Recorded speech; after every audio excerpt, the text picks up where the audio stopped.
Olá, aqui quem fala, Daniela Rocha, advogada, especialista em aposentadoria. É um prazer estar aqui na Rádio Itapuí, podendo conversar com vocês sobre alguns assuntos super importantes agora, né, nesse início de ano, em janeiro de 2024. Também estamos aí na Rádio Itapuí, para vocês, ouvintes aqui, e também no YouTube, né, falando que daí a gente consegue atingir mais pessoas. Então, se você está escutando aqui na rádio, vai lá, sinaliza seus amigos, seus conhecidos, para vir aqui sintonizar na Rádio Itapuí. E também, se você não é inscrito nos nossos canais, nas redes sociais, eu vou te fazer esse pedido super especial para que você receba em primeira mão os nossos conteúdos aí sobre aposentadoria, sobre revisão de juros, sobre juros abusivos. E hoje, quem vai bater um super bate-papo aqui comigo é a doutora Franciele. Doutora Franciele, tudo bom? Tudo bem? Tudo bom para os ouvintes aí da Rádio Itapuí, o pessoal do YouTube, né? Vamos compartilhar aí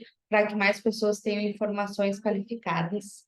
Isso, e na verdade, assim, como essa função de não saber, ou daqui um pouco de ter informações erradas, prejudica muito as pessoas.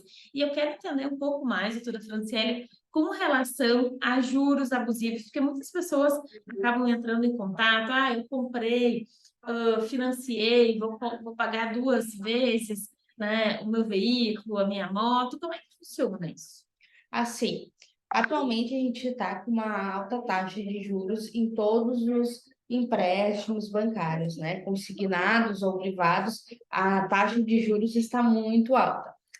Uma das taxas também que está bem alta é a de financiamento de veículos. Então, o pessoal está comentando, né, que ao tentar financiar um veículo, vai pagar dois, três veículos, e isso não é permitido, porque os bancos devem observar a taxa média do Banco Central e se verificado, né, que essa taxa ficou acima dessa taxa média do Banco Central, é considerado como abusivo esses juros, tem como entrar judicialmente, discutir e remover esses juros abusivos do contrato. Uhum.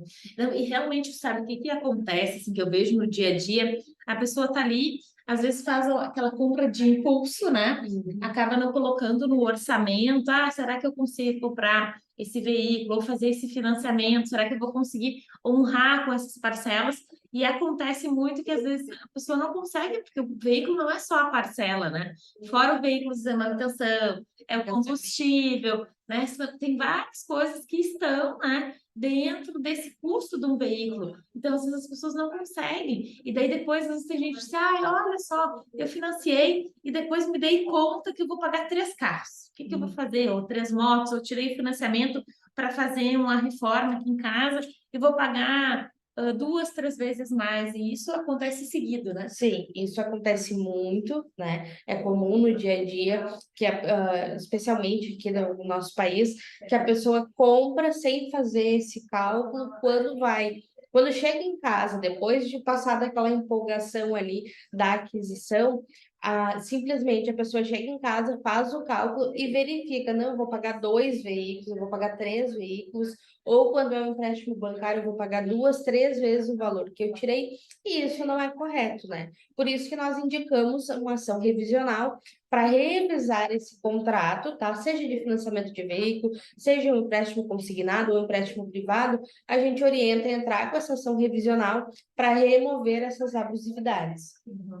E na verdade, só ressaltando vocês aqui, os ouvintes da Rádio Tapuí, o pessoal que está nos vendo no YouTube, na verdade, você precisa ter o seu advogado, com o seu advogado, converse com um especialista dessa área que já vai conseguir te orientar da melhor forma. Tem muitas pessoas que também, às vezes, tentam de forma administrativa, né? Claro que a gente sabe que alguns bancos, eles não têm a política de fazer um acordo administrativo para reduzir as parcelas, para reduzir o financiamento. Acontece muito que a gente vê, eu vou fazer um refinanciamento, não consegui pagar.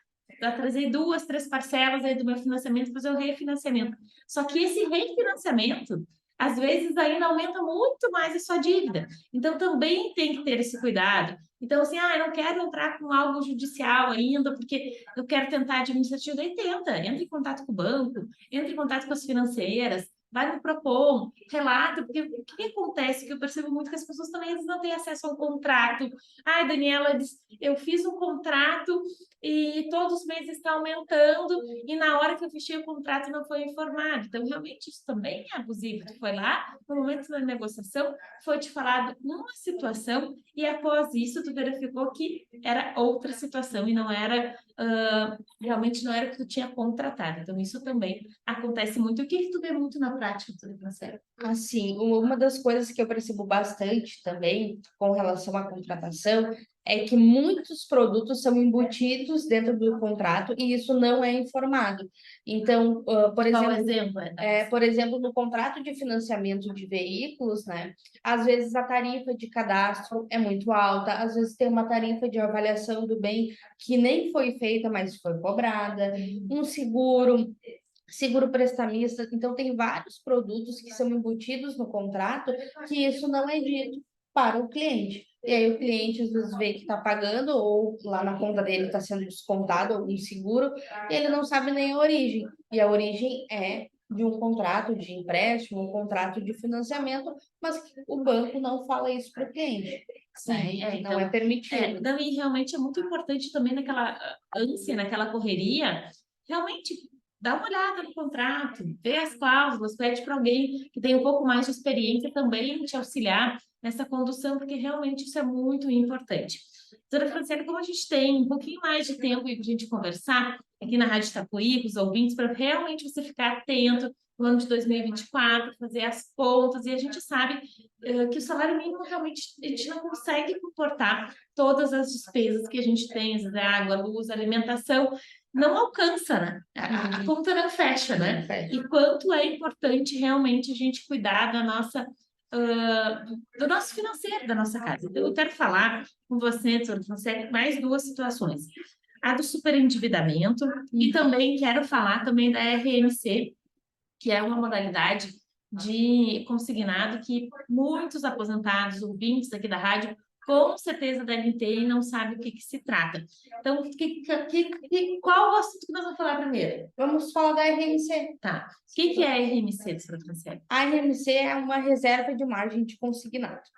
O que os bancos fazem? Quando a pessoa atinge essa reserva de margem de consignado, eles, que é 30%, eles... Então vamos dar um exemplo de matemática. Então, eu recebo um salário mínimo, que hoje é 1.412. Qual que é a margem que eu posso comprometer desse meu salário? 35%. Tá, 35%. Então, posso ter de financiamento na minha aposentadoria 494. Exatamente. Isso, tá. Então, anota aí, então, os ouvintes da Rádio Itapuí. Eu tirei financiamento numa financeira, o valor que tu pode ter comprometido é 494. Isso. Sendo 30% de empréstimo consignado e 5% de cartão de crédito consignado. Então, o que acontece? A financeira, quando ela verifica que o cliente já está com 30% da margem comprometida em virtude de empréstimos consignados, a financeira faz um novo empréstimo dentro daqueles 5% que sobra de margem, ela faz um empréstimo por meio de um cartão de crédito. E o que acontece? Esse cartão de crédito não é dito para o aposentado que vai gerar um cartão de crédito e que esse cartão de crédito deve ser pago no próximo mês. Diferente de um empréstimo consignado normal, que você vai tirar R$ 1.000 e vai pagar 84 parcelas de 50, por exemplo, no empréstimo com cartão de crédito, se você pega R$ 1.000 hoje, no mês que vem você teria tecnicamente que pagar esses R$ 1.000, tá? Por meio da fatura do cartão de crédito. Como isso não é dito para o aposentado, o que acontece? Todo mês ele desconta um pouquinho, que é um pagamento mínimo da fatura, ele desconta lá na aposentadoria, tá? Do aposentado. E aí, essa fatura fica gerando juros sobre juros. Não, e o juro, e a gente sabe que o juro de cartão de crédito Exatamente. é um absurdo, né? Isso. Então, o que acaba acontecendo? Fica gerando esse juro, fica comprometendo, e aí, às vezes, a pessoa fica 7, 8, 10 anos pagando Por quê? Como está sempre gerando juros, a pessoa não consegue quitar Sim, até aquela porque o juro fatura. da fatura, se tu não pagar o mês, no mês seguinte é o dobro. Exatamente. E aí vai gerando esse juro, não é, é descontado só uma porcentagem, tá? Porque não se pode descontar mais do que esses 35% da aposentadoria, então deve ser respeitado, né, a margem de consignado. Como a financeira só consegue remover, descontar uma parcela mínima, acontece isso, que a sua fatura vai estar sempre gerando juros sobre juros e torna a dívida praticamente impagável. Doutora Franciele, o que que eu gostaria de saber também?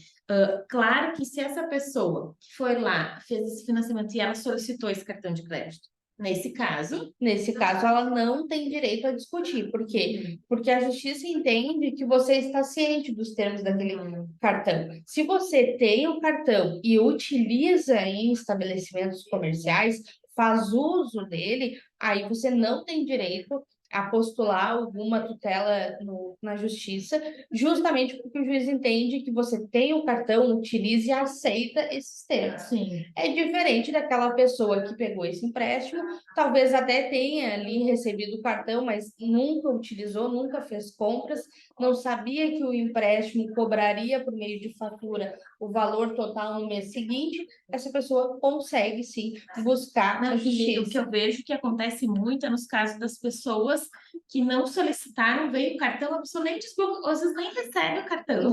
O cartão só aparece lá no sistema que foi enviado, mas a pessoa mora no interior, em zona rural, não recebeu aquele cartão. Então, realmente, a pessoa não faz uso. Então, realmente, se você se enquadra numa dessas situações de estar sendo cobrado indevidamente por algo que você não contratou, você tem direito, sim, de acionar PROCON, a Justiça, né, o JEC, as pequenas causas, e reivindicar os seus direitos. Então, assim, começa 2024, vai lá, tira o extrato do INSS e confere o que está sendo descontado da sua aposentadoria, da sua pensão, se tem algum desconto ali que você não contratou, não fique pagando mais um ano contratos e financiamentos e juros abusivos que você não fez.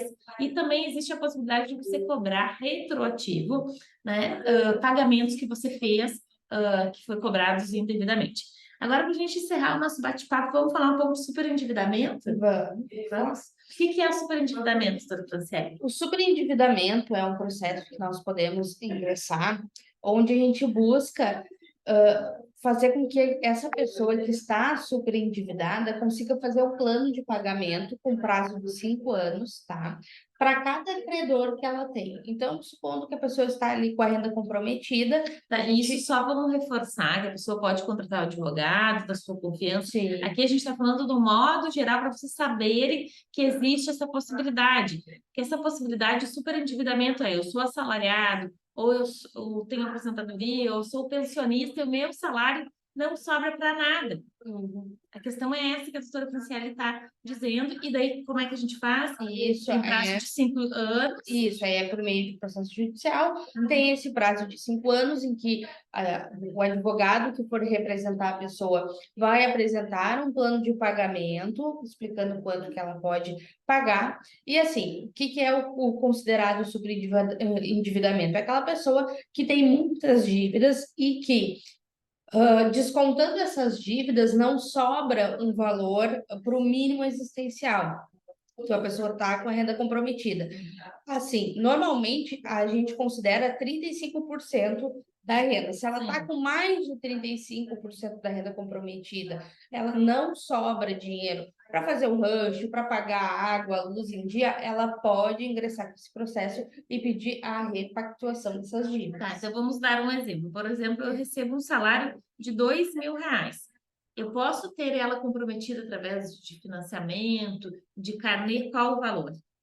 30%, 35%, então R$ 700. Então, teria que sobrar uma pessoa que tem um salário de R$ 2.000 menos 700, R$ 1.300 ela teria que ter de sobra no salário, senão ela já se enquadra na lei do superendividamento. E quais as dívidas que entram nessa lei do superendividamento? Entra a água, luz, fatura de cartão de crédito. O que não entra é o financiamento imobiliário, aí a gente não coloca Mas nessa assim, loja, questão. crediário, Isso, tudo entra. loja, crediário, tudo entra, né? justamente para que a gente, como para que essa pessoa consiga, né, se reequilibrar financeiramente, se organizar, recuperar o crédito, porque a pessoa acaba perdendo o crédito na praça, para que ela consiga se restabelecer, porque também é responsabilidade das instituições financeiras, de quem concede crédito, das lojas, de não fornecerem crédito sem uma prévia análise, né? Sim. Então, eles também têm essa responsabilidade. No momento que a pessoa está sobreendividada, foi porque foi fornecido muito crédito para ela, e aí, por um motivo ou outro, né? Às vezes acontece, como a gente teve a pandemia, a pessoa se desequilibra ali financeiramente e precisa utilizar essa Esse possibilidade. processo judicial. Isso. Franciele, foi muito enriquecedora, né? As suas falas, o que a gente conversou aqui na Rádio Itapuí com vocês, ouvintes, né? E já quero agradecer aqui a oportunidade de estar aqui no Estúdio Aberto, conversando com vocês sobre esses assuntos muito importantes, que é de juros abusivos, de contratos ilegais, né? E já fica aqui a deixa que na próxima segunda-feira a gente estará também aqui no Estúdio Aberto para conversar um pouco mais sobre assuntos que pode ser aposentadoria, pode ser revisão. Se vocês têm alguma dúvida, pode mandar aqui para a rádio, no WhatsApp da rádio, manda lá para a Monique, que vai ser um prazer responder vocês, né? E também pode mandar sugestão de tema aí que vocês queiram escutar aí na Rádio Itapuí. Um abraço ao pessoal do YouTube. Se você não é inscrito nos nossos canais, se inscreve aqui para você receber em primeira mão as notícias aí, para que realmente você não seja passado a perna. Um abraço, até mais. Tchau. Tchau.